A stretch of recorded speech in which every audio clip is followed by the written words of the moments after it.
ही दोस्ती तुटायची नाही या नाटकाच्या प्रयोगाला मनसेचे अध्यक्ष राज ठाकरे गेले होते. तेव्हा लेखकाचं कौतुक करताना राज ठाकरे यांनी सध्याच्या ठाकरे गटातल्या खासदारांच्या फुटीवर एक मिश्किल टिप्पणी केली. राज ठाकरे यांच्या याच विधानावरून आता मुख्यमंत्री देवेंद्र फडणवीस यांनी एक टोला लगावला.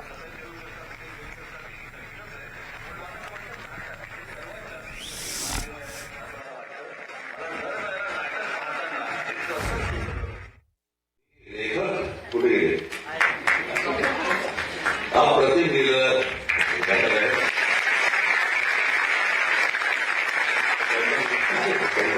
चित्रपट पण आला. नायक होतं तुम्हाला जास्त आवडतो. आता थांबायचं नाही असा चित्रपट पण आला त्यांचा. आणि आता हे दोस्ती तुटायची नाही पण आलं.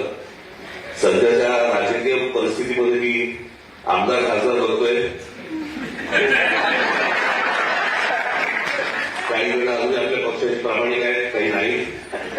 काही जण सांगतात दोस्ती तुटायची नाही, काही जण सांगतात थांबायचं नाही.